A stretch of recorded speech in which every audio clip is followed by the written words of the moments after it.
Welcome back to the O Show. I'm Wendy O.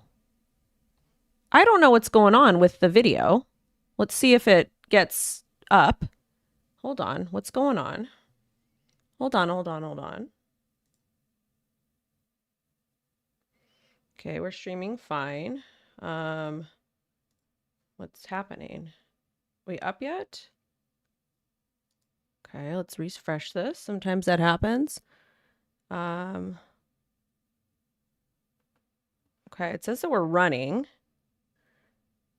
Okay, here we go. Welcome back to the O Show. I'm Wendy O. We're going to be talking about breaking news regarding VP Harris's 2025 anti-crypto plan. We're going to be discussing that. Sorry, the stream had a little bit of issues. That happens sometimes. We're going to talk about that. We're going to do a recap of the situation that happened yesterday on X because there was a big letdown. We're going to be talking about HEX. We're going to be talking about ETFs, all of the things. No, Wendy is not a bear. I've never been a bear. I'm just overly cautious. It's good to be cautious, but I appreciate all you guys for being here. Shout out to TikTok. Shout out to YouTube. We're going to get straight into it and cover everything. Also, to my daughter, so proud of her. She is currently, I let her get little apps and different things on her phone. Parent approved, obviously. But she wanted to get CapCut because she wanted to teach herself how to edit, which I think is absolutely amazing. And I told her if she learns to edit, then I will hire her and she can help mommy with certain stuff. Obviously, kid-friendly stuff. I would never, ever do like weird things ever. But like, some crypto stuff, whatever. But, she's she's 8, big 8 years old. So, but she's like doing memes so that she can send back and forth to her friends, whatever. And again, it's all like a monitoring. Anyways, we're going to get straight into it. It has been an absolute hot mess as far as politics go. And also to you guys, I would really, really like you to vote at the top. Are you over election season? Because I am. I am over it. I am over the grift. I am over theatrics. I am over the pandering. I don't want to argue with you guys about politics at all. I think it's absolutely silly. Like, yes, I have my own thoughts and opinions, but just because we might have different thoughts and opinions than each other doesn't mean we still can't be friends.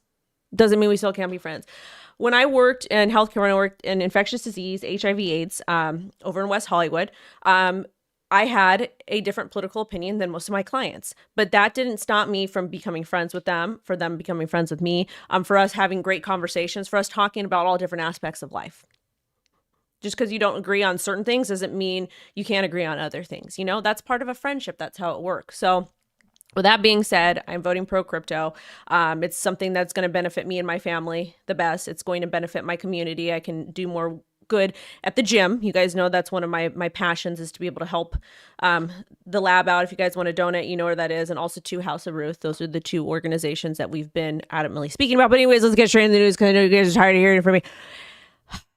Okay, so let's first take a look at the market. So this is the market over here on the weekly. Sats is up 42%, TIA 26%, HNT, Zcash, etc. Also taking a look at the daily stacks. Shout out to stacks, up 10.4%. Rune, TIA, Maker, etc. Everything all across the board is up about anywhere between like 2 and 10%. So again, a lot of people are like, are we in the bull run? Is the bull run here? We're technically in a bull run, but at the same time, it's a very early stages and you're not going to see the crazy pumps. And also too, some of the stuff that you're holding, some of the top 100, 200s might not perform as well as you expect it to be because the way that the market is. Also too, there's some drama with pump.fun. There's always going to be a lot of risk associated with that. It's basically like walking into, you guys know those machines that you put money into and then you try to get the animal and it just like slips. That's pretty much what it is.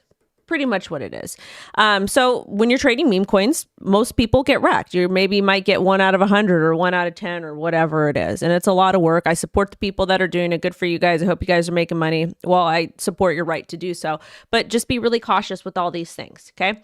Now, with that being said, there is a lot of liquidity in memes, not necessarily with top projects. Reason being that's just what the trend is or the narrative is for this market. So it's something that everyone's just going to kind of have to digest and figure out how to pivot. Pivoting is important. So taking a look at Bitcoin, we are now looking like we want to break above $60,000. We can see if we can get that candle close. I want to see a candle close above 60,000. It's a super important area to me because of all the previous price action that we tapped on. last April of 2024, etc. So that's what's going on with Bitcoin. She's trying to sustain up there. Taking a look at the 4 hour, she is running. I'm taking a look at Ethereum. Ethereum is kind of just ranging in about 2,500 to about 2,800, possibly getting a break above the $2,700 area here. Quick look at Solana, because I know that's another one that people love to hold or do whatever with, which Solana kind of dropped back into our buy area at about $142, and we're on our way back up. So I do hold Solana, I hold Ethereum, and I hold Bitcoin. I try to tell you guys whenever I'm holding something. But let's go ahead and break into the news. Also, Lo is home too. So she might need things. All right, so this is what's going on with the current VP. And again, you guys, I am voting pro crypto. That's what I'm doing. That's my personal opinion. That's something that makes sense for me and my family. And the purpose of this channel has always been to provide you guys information, for you to fact check me, for you to hear what I say, but listen to yourself. It basically means Wendy is going to talk out the side of her neck with something I agree with or something I disagree with. And then I want you to fact check me, reread those resources that I'm providing to you, those news sources, read an opposing view of that as well. Shout out. Someone called me Mija. I appreciate that. Shout out to Jose. But then doing your due diligence and coming up with a narrative that makes sense for you and your family and your community. Because at the end of the day, we don't have to agree on everything. I want to be able to provide this information to you guys, and you guys to practice critical thinking and doing all of that stuff. I think it's extremely, extremely, extremely important. Raider, if she's watching this and she says, Raider said, reminder, it's Unlimited Candy Day, you are going to be grounded. Raider will be grounded. It's not Unlimited Candy Day today. It is not. No, sir. No, sir. But anyways, let's get back to it. So we all know that we have RFK and Trump are pro crypto. They've came out and they've stated that. From current VP, we haven't really heard anything about that. We do have a Harris for crypto, or crypto for Harris. It's basically kind of like a working group with different people. Ivory Towers in crypto that are trying to educate her or talk to her people, etc. So it wasn't really from her, but I feel like it kind of is. And I had put out a video because a lot of people are accusing me of voting for her, which I didn't say that. I wanted to hear her opinion. And again, when we're talking about politics, and in most cases, it's always important to hear the opposing side, because if you just completely shut down and you're not willing to talk to another person that you have an issue with, or hear an opposing side, you've lost. You have already lost. And again, my friend that passed away, he said it's always important to listen to someone else's perspective, because they might bring to you additional information or something might trigger. And that's how we evolve and grow as humans. And in 2024, we are not as emotionally intelligent as we should be, which is very, very sad. But with that being said, I want you all to continue to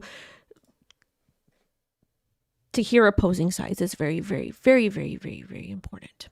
Very, very important. My tummy's growling. Anyways, let's get into it. So, as I told you, voting for pro crypto. So this is Mr. Alex Thorne. And actually, I did host a panel with him at Consensus on it. He's really intelligent, great guy.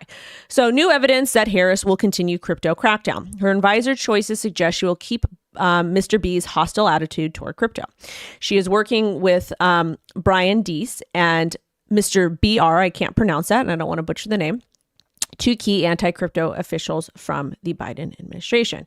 Then down over here, we got some intel on the Harris campaign current posture on economic policy and who they are working with. Some from Bloomberg Business reporting this morning. Dees and BR are two key architects of the Mr. B's and Min anti-crypto crusade, including Chocolate Point 2.0. I want to talk really quickly about that. I'm currently experiencing that. I'm actually going through that entire thing right now. What is Chocolate 2.0? That's basically when they're trying to unbank people, and they're censoring people, and they're basically using crypto as a reason why they can't do certain things, which is not true. And I'm going through absolute hell right now with an exchange. I don't know if I'm going to discuss it or not yet, because but I will, friendly reminder, get all of your crypto off all exchanges. Keep minimal amounts there, and customer service is not your friend. So that's all I'm going to say about that. But again, Chocolate Point 2.0 is basically a threat against your liberty and your ability to have access to liberty. That's what it is. All right, now back into this. Let's go ahead and let's see. So Dees famously wrote a blog on the White House website, The Administration's Roadmap to Mitigating Cryptocurrency Risks, on Jan 27th, 2023. The blog claims to support innovation, but casts whole of the crypto policy through fraud and risk mitigation lens, which again, you guys, with crypto, it's all transparent. You can see everything. Even when you're using mixers, you can still use AI or use other technology to essentially figure out what's going on. So the risks that they're talking about is more of a control mechanism, in my personal opinion, because with cash, you can't see what's being done with it.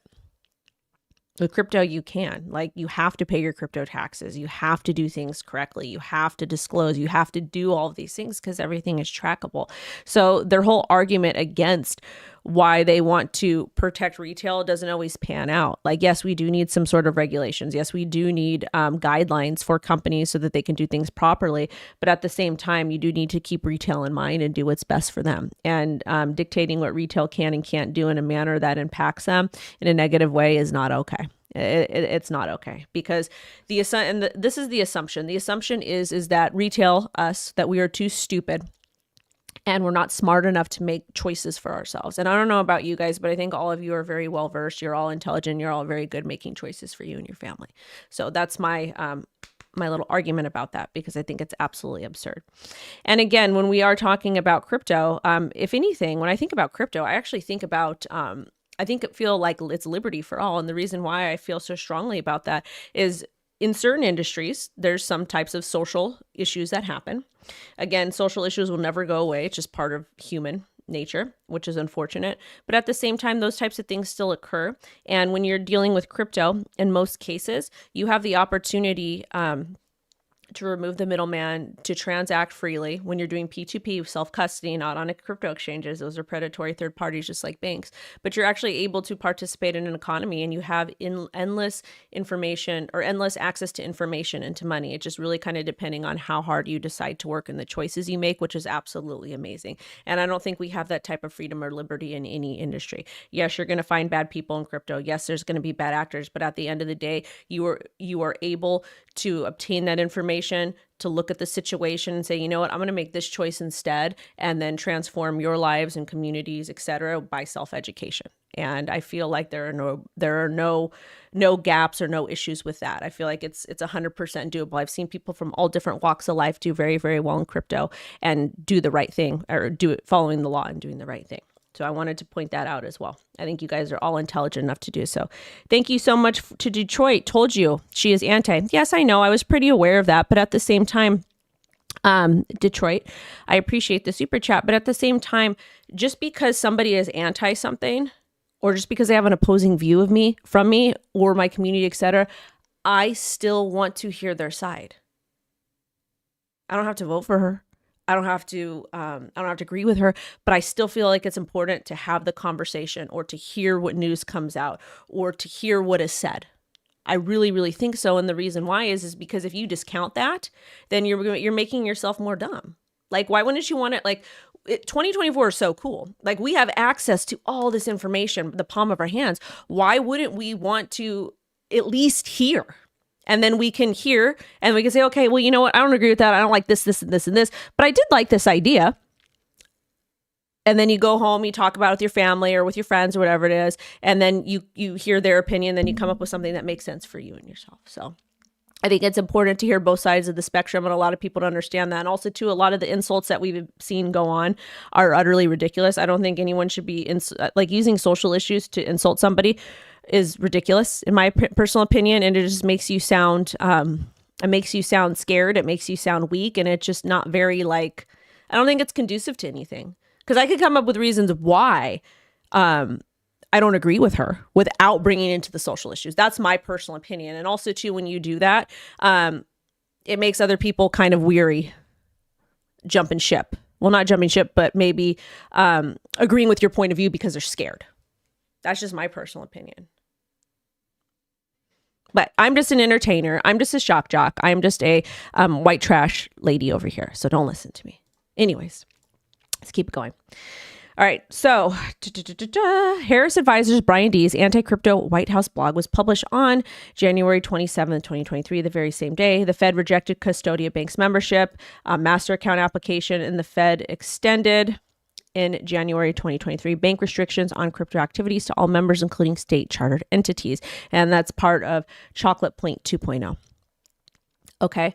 And the reason why that's a problem is because people should be able to operate in crypto. You have to have access to a bank. You cannot do anything in the United States of America without access to a bank. You cannot rent, you can't have bills, all those things, because you need a debit card or a credit card or all that stuff. Everything is completely digital. And the issue with that is that you want people to pay their crypto taxes. You want people to file. You want people to operate within the constraints of the law. But if you're not giving them access to banking, how can they do those things? If they don't have an off-ramp or they don't have an exchange, a crypto exchange or a bank or whatever it is to cash out, how are they supposed to pay their taxes on their gains? Those types of things. And that's where it gets problematic for me. Yes, I know we're supposed to be like against the banks, but at the end of the day, the banks are never going to go away. They might change, but it's not going to be remove all the banks. They're going to be a little bit different maybe in the future. But at the same time, you need access to them so we can pay our taxes and we can do the right thing. All right. Now to Bharat, Mr. BR.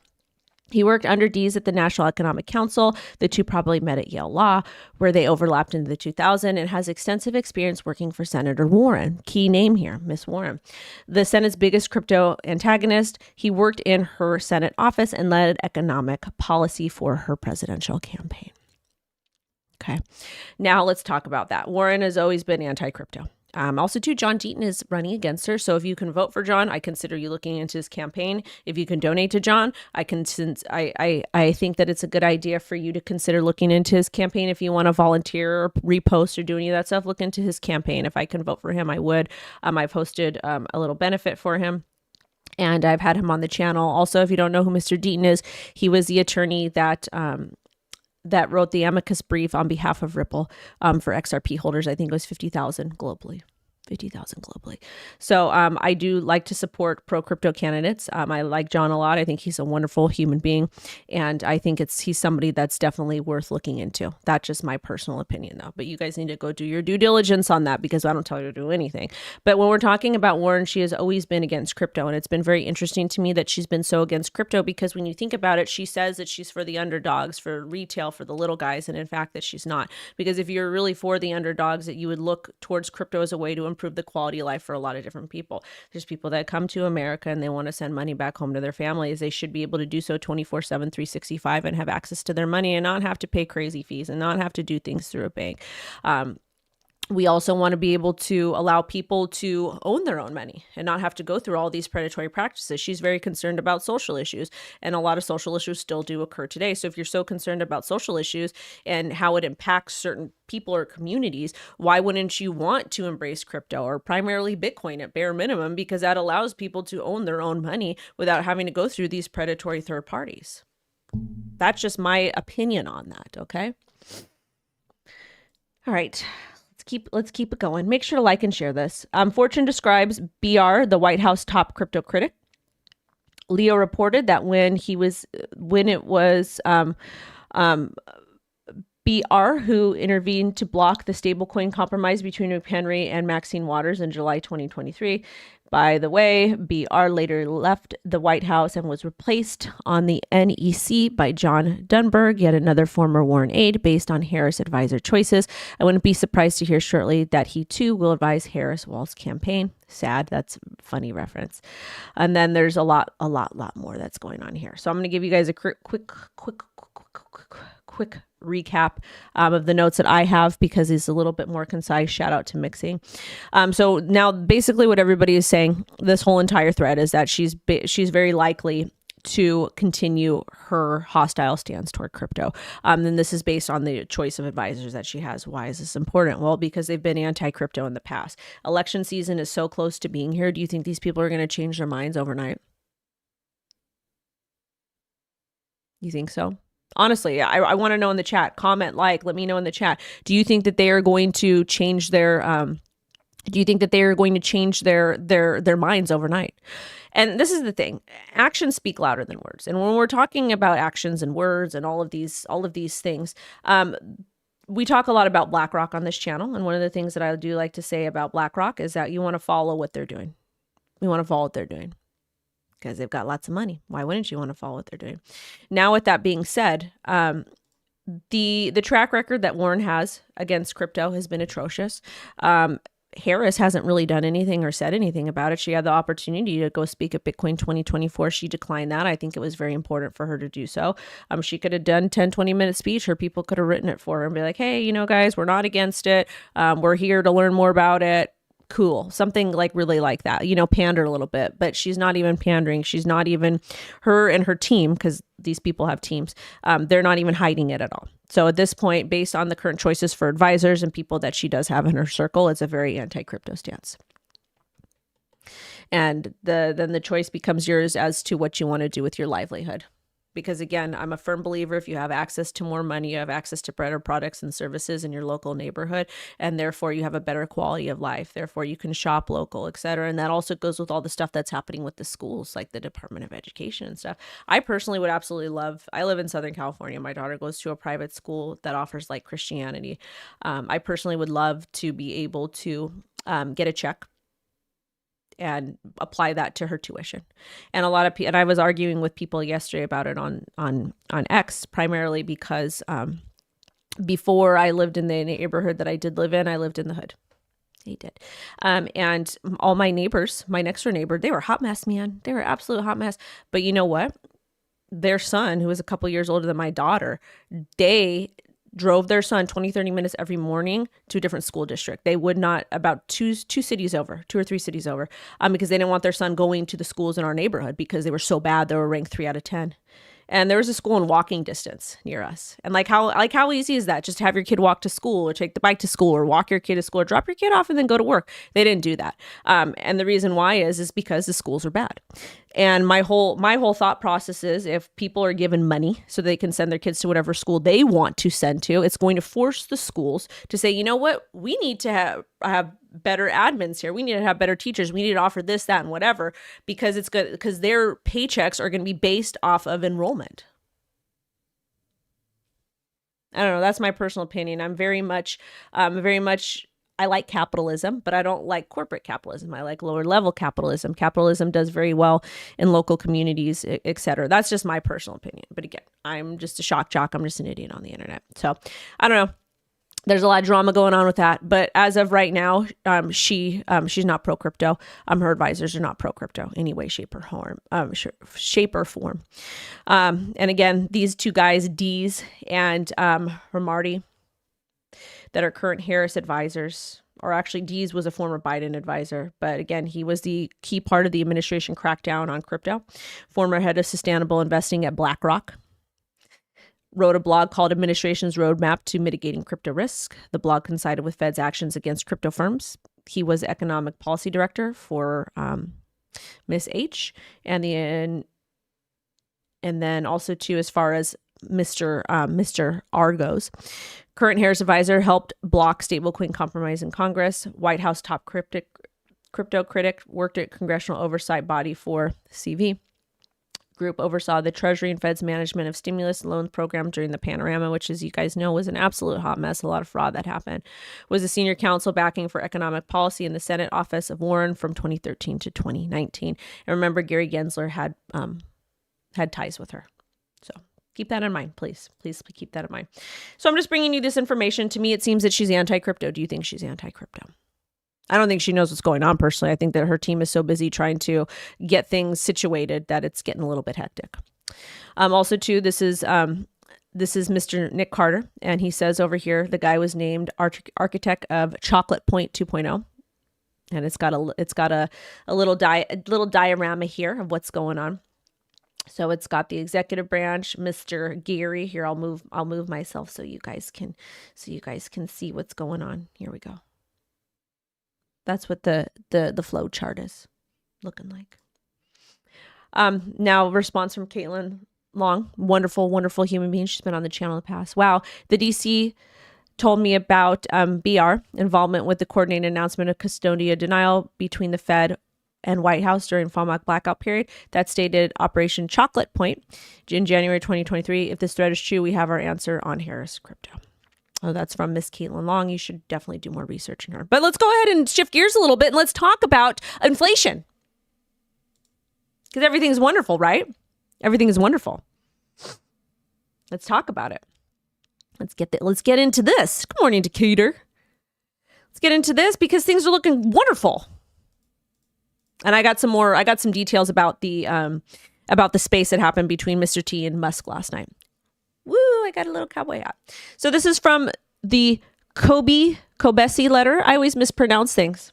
Don't come for me. Don't come for me. Oh, my kid sent me a little movie she edited. So I have to see that from CapCut.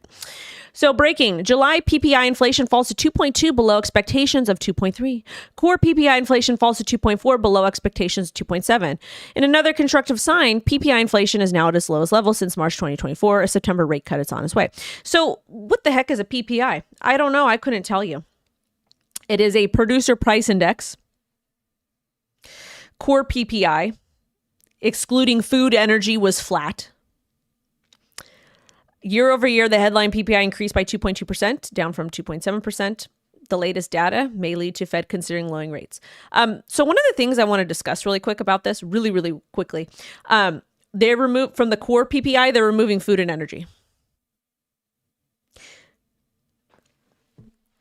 I don't know about you, but as a human being, I need to eat to survive. My child needs to eat to survive. You know how I learned that people need food to survive is when I had my daughter and I fed her from my body.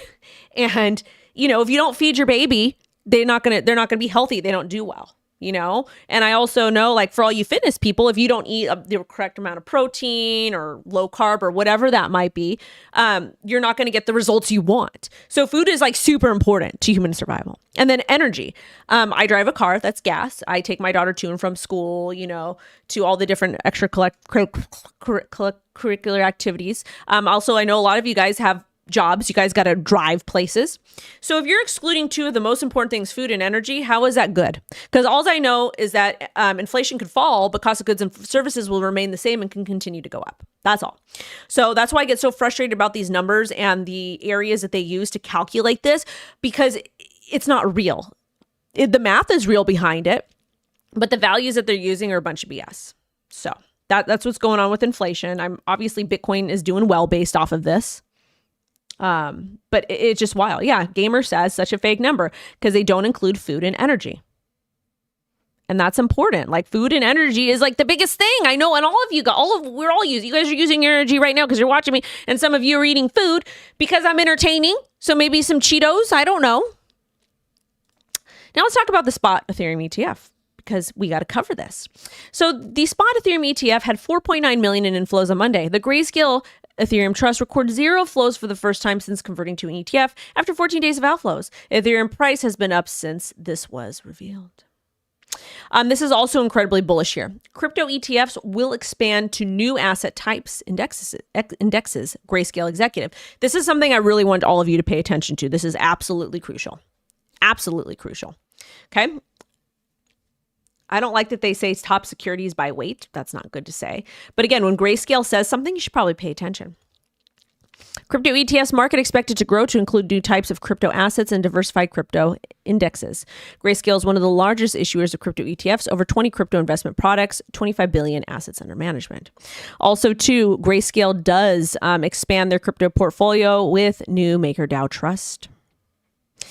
So basically, it's going to give access to Maker for investors, and the trust targets investors invested in MakerDAO's ecosystem, including assets like stablecoins, RWA loans on Ethereum, and it's up 17% since January. So trading like stocks. Another really important thing to pay attention to is going to be Base. This article right here, Solana DEX trading volume falls as Ethereum and Base see increased activity. Am I saying that you should dump your Solana? No way. No way, no way, no way. But I'm just saying a lot of the volume is moving away from Solana, and they're seeing a little bit more action on Ethereum and Base just because those ecosystems do work different. And I think there's equal opportunity to make money on both ecosystems, but it's a personal choice for you. But again, you guys, I would really, really kind of pay attention to what Grayscale is saying right here. And I do think that we will get more crypto ETFs. I think we will. Now, I do want to touch on this. Mommy's almost done, honey. I hear you. Thank you. So yesterday there was a space with Mr. Musk and Trump. and there was a DDoS attack happening on it. So basically it was allowing it not to work. So the first 30 minutes of it was not working. And I think that Elon Musk, I want to double check really, really quickly. Yeah, this is it over here. I highly recommend. Well, it was kind of entertaining. It was entertaining live when you're listening to it. It's kind of cuckoo. But anyways, I want to see. If he's. I think that's it. I want to say that he invited VP Harris to discuss with him. I don't have that right away, so I don't know. I don't know, but I think you should definitely go listen to it. And I hope that, again, I still want to hear Harris's side on things.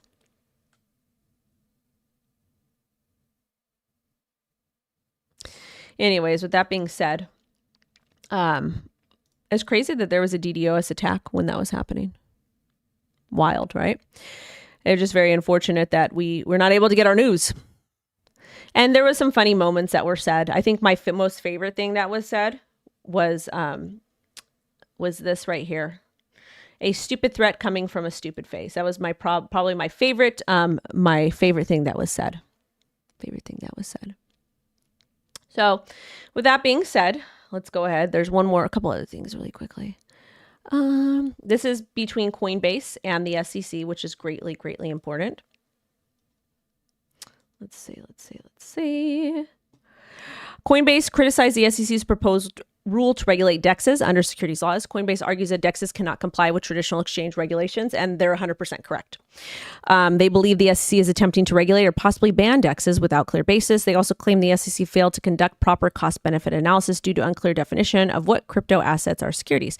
And I agree with them here because they are simply not giving us any types of rules or guidelines with that, and it gets to be problematic. Also, too, when I talked to Hester Peirce, she said something about just having like proper disclosures with DEXs, which I interpreted that as maybe having a pop up with all the risks and those types of things. Hold on a second. I got something from Gamer, I think. Mommy's almost done. Is it an emergency? Okay, I will be there soon. Thank you. Appreciate you. Aha, yeah, here it is. Yes, Elon wants to hear VP's point of view. So he said happy to host, I don't want to butcher her name, VP on X Spaces too. So again, he is being very open-minded here. And that's what I was talking about. And I think it's important to hear other sides. Now, I want to get into this one. U.S. Court Appeals reboots hex manipulation case against Binance U.S. Panel 3 judges has partially reversed a class action lawsuit that alleged Binance U.S. and CoinMarketCap manipulated the price of the hex token. Again, I am just reporting the news. The lawsuit was filed in 2021. It accused Binance US and CoinMarketCap of artificially restricting Hex's ranking, leading to a lower price. The court disagreed with the earlier dismissal. They ruled that the district court had personal jurisdiction over US-based defendants. The claim against Binance US have been remanded for further legal proceedings. SEC sued Richard Hart in 2023 for fraud and misuse of investor funds. We still don't have an outcome of that. But that's what's going on with that. So anyways, that's the news for today. Thank you guys for rocking with me. I appreciate it.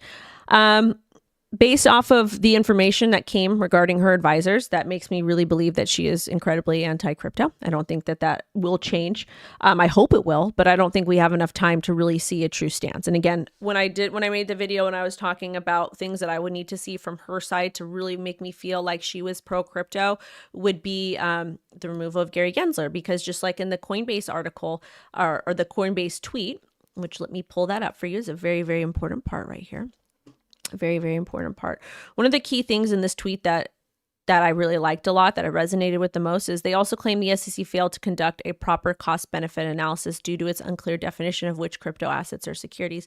The fact that the SEC is funded by taxpayer dollars and is just kind of going after companies claiming random things are securities without actually putting a law or a sandbox or something into place to kind of mitigate those costs is problematic to me, because it's our money being spent. And that's why I'm not a fan of Gary Gensler. I'm not, because I don't think that there's any good being done. Now, if that being said, I would like in order for me to believe that she's, going to do something about crypto, removal of Gary Gensler, free Ross, promise positive crypto regulation, free the samurai people, all those types of things.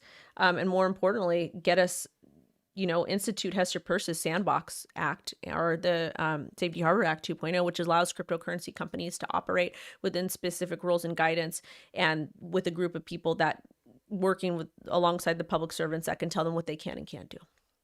Because I do think crypto does have the opportunity to change the trajectory of the United States of America. That's my personal opinion. Other than that, I appreciate you guys. I'm going to get going. Little Stinky needs me. Sending everybody love and light. Thank you guys for watching. And yeah, we are going to keep it going over here. And I'll see you guys tomorrow. Sending everyone love and light. Bye.